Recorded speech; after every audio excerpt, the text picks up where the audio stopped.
30 दिसंबर 2007 केरल का एक शांत शहर नए साल के जश्न में डूबा था। इसी रात भारत के इतिहास की सबसे अकल्पनीय बैंक डकैती होने वाली थी। ये कहानी है मलप्पुरम जिले के चेलेम्ब्रा की। यहाँ मौजूद साउथ इंडियन बैंक की शाखा में करोड़ों का सोना और भारी भरकम कैश पूरी सुरक्षा के साथ रखा हुआ था। शुक्रवार शाम को बैंक के कर्मचारी ताला लगाकर खुशी खुशी अपने घर चले गए। उन्हें पूरा विश्वास था कि सोमवार सुबह तक उनकी तिजोरी पूरी तरह से सुरक्षित रहेगी। लेकिन बैंक के ठीक नीचे वाली मंजिल पर कुछ ऐसा पक रहा था जो किसी बॉलीवुड क्राइम थ्रिलर से बिल्कुल कम नहीं था। वहां एक शांत रेस्टोरेंट मौजूद था। इस पूरी खौफनाक घटना का असली मास्टरमाइंड था जोसेफ नाम का एक बेहद शातिर अपराधी। उसने एक बहुत ही सटीक, शांत और एकदम अचूक योजना तैयार की थी। जोसेफ को बॉलीवुड की मशहूर फिल्म धूम और स्पेशल 26 जैसी फिल्मों से बहुत गहरा आइडिया मिला था। उसने फिल्मी कहानी को असल जिंदगी में उतारने की ठान ली। डकैती से कुछ महीने पहले जोसेफ ने बहुत ही चालाकी से बैंक के ठीक नीचे मौजूद उस खाली जगह को एक नया रेस्टोरेंट खोलने के बहाने किराए पर ले लिया। उन्होंने आसपास के लोगों को बताया कि रेस्टोरेंट की मरम्मत चल रही है, किसी को शक ना हो, इसलिए उन्होंने सारे शीशों को काले कागज से पूरी तरह ढक दिया। लेकिन उस बंद दरवाजे के अंदर कोई किचन नहीं बन रहा था। वहाँ भारी गैस कटर, बड़ी ड्रिलिंग मशीनें और कंक्रीट तोड़ने वाले बेहद खतरनाक औजार जमा किए जा रहे थे। जोसेफ ने बिल्डिंग का पूरा नक्शा बहुत ध्यान से पढ़ा था। उसे बिल्कुल सटीक तरीके से पता था कि बैंक की मुख्य तिजोरी उनके सिर के ठीक ऊपर कहां मौजूद है। आखिरकार 30 दिसंबर की वो सर्द रात आ गई। पूरा शहर नए साल के स्वागत में डूबा था। सड़कों पर जश्न था और जोसेफ के गैंग का काम शुरू हो चुका था। मशीनों की तेज और भयानक आवाज को छिपाने के लिए उन्होंने रेस्टोरेंट के अंदर बहुत तेज आवाज में न्यू ईयर पार्टी के भारी भरकम गाने बजाने शुरू कर दिए। ये तो हिल रहा है। बस अब कोई नहीं सुन पाएगा। बाहर से गुजरने वालों को लगा कि अंदर कोई शानदार न्यू ईयर पार्टी चल रही है, लेकिन असल में अंदर बैंक के मजबूत फर्श को बेरहमी से काटा जा रहा था। बैंक की तिजोरी का वो फर्श कोई आम फर्श नहीं था। वह कई इंच मोटे कंक्रीट और बेहद मजबूत लोहे के सरियों से बना एक अभेद्य सुरक्षा कवच था। लेकिन इन अपराधियों ने हार बिल्कुल नहीं मानी। वो पूरी रात भारी ड्रिल मशीनों और गैस कटर से उस मोटे कंक्रीट और लोहे को लगातार पिघलाते और तोड़ते रहे। घंटों की उस भयंकर मेहनत और गर्मी के बाद आखिरकार उन्होंने तिजोरी के ठीक नीचे एक ऐसा गोल छेद बना लिया जिससे एक इंसान आसानी से ऊपर घुस सके। जैसे ही वो उस छेद से ऊपर तिजोरी के अंदर पहुंचे, उनके सामने बेशुमार दौलत का पहाड़ पड़ा था। उनकी महीनों की यह शातिर मेहनत अब रंग ला चुकी थी। वहां 80 किलो से भी ज्यादा का शुद्ध सोना और 25 लाख रुपए का नकद कैश मौजूद था। आज के समय में इसकी कीमत कई करोड़ों रुपए में आंकी जाती है। उन्होंने बिना कोई शोर किए पूरी शांति से सारा सोना और कैश बड़े बड़े बैग्स में भरा और उसी छेद से वापस नीचे अपने रेस्टोरेंट में सुरक्षित ले आए। काम पूरा होने के बाद उन्होंने सारा माल एक साधारण सी गाड़ी में लादा और रात के उस घने अंधेरे में भूत की तरह हमेशा के लिए गायब हो गए। सोमवार की सुबह जब बैंक मैनेजर वापस लौटे और उन्होंने बेफिक्र होकर तिजोरी का भारी दरवाजा खोला तो अंदर का खौफनाक नजारा देखकर उनके होश पूरी तरह उड़ गए। पूरी की पूरी तिजोरी बिल्कुल खाली पड़ी थी। सारा सोना गायब था और फर्श के बीचों बीच एक बहुत बड़ा डरावना छेद मुंह बाए खड़ा था जो सीधा नीचे खुलता था। पूरे केरल राज्य में भयंकर हड़कंप मच गया। पुलिस के आला अधिकारी तुरंत मौके पर पहुंच गए। यह केरल के इतिहास की सबसे बड़ी और सफाई से की गई बैंक डकैती थी।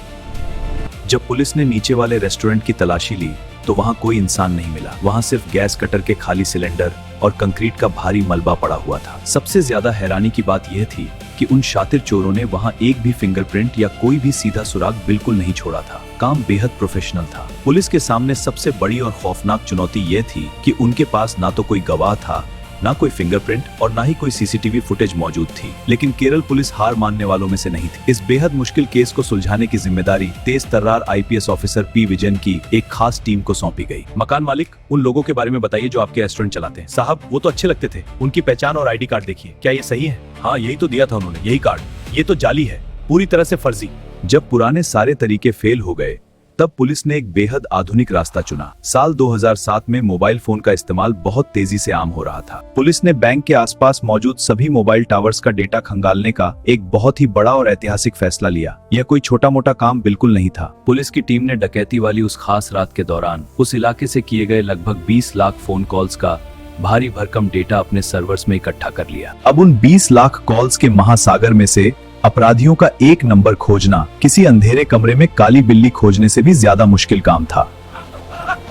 पुलिस की एक खास तकनीकी टीम दिन रात कंप्यूटर के सामने बैठकर एक एक नंबर को फिल्टर करने लगी। उन्होंने उन नंबर्स को अलग किया जो सिर्फ उसी रात को एक्टिव थे। कई दिनों की भयंकर मेहनत के बाद उन्हें कुछ ऐसे खास फोन नंबर मिले जो डकैती की रात वहां एक्टिव थे और उसके ठीक बाद हमेशा के लिए बंद हो गए। इन संदिग्ध नंबरों में से एक नंबर ने घटना के तुरंत बाद केरल के ही एक शहर कोझिकोड में कॉल किया था। यह पुलिस के लिए सबसे बड़ी उम्मीद की किरण थी।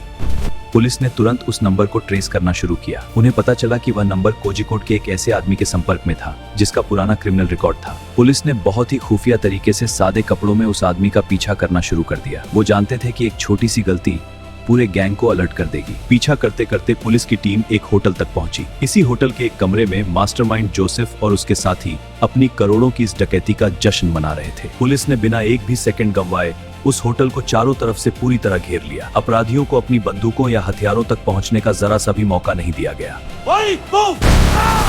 एक के में पुलिस ने दरवाजा तोड़ा तो उसके गैंग के सभी लोगों को धर दबोचा। उनका वो फिल्मी सपना अब एक बुरे सपने में बदल चुका था। जब पुलिस ने उनके कमरों की तलाशी ली तो वहां काले बैगों में भरकर वो 80 किलो सोना और लाखों रुपए का कैश बिल्कुल सुरक्षित रखा हुआ मिल गया।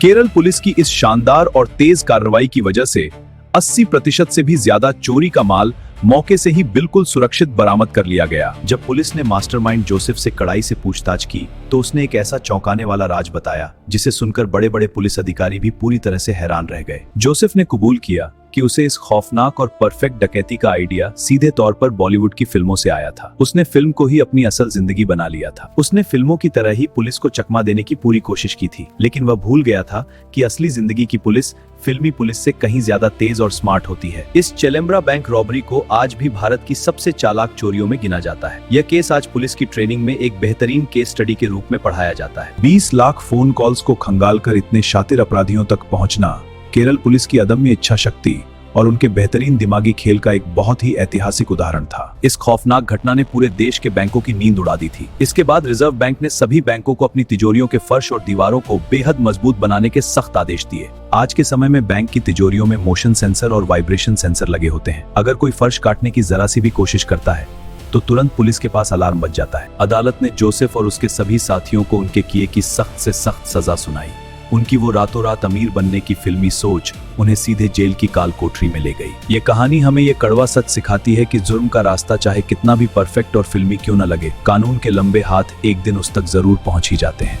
इस घटना के बाद एक बहुत बड़ी बहस भी छिड़ गई थी। क्या सच में फिल्में इंसानी दिमाग को ऐसे खतरनाक अपराध करने के लिए उकसाती हैं? क्या आपको लगता है कि फिल्मों में दिखाए जाने वाले क्राइम सीन्स अपराधियों को नए और खतरनाक आइडिया देते हैं?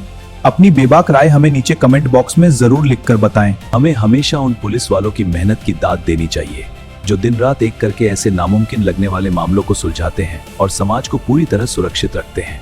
आज की हाईटेक दुनिया में जहां हर जगह कैमरे और डिजिटल फुटप्रिंट मौजूद हैं, जोसेफ जैसी चोरी को अंजाम देना अब लगभग 100% नामुमकिन हो चुका है।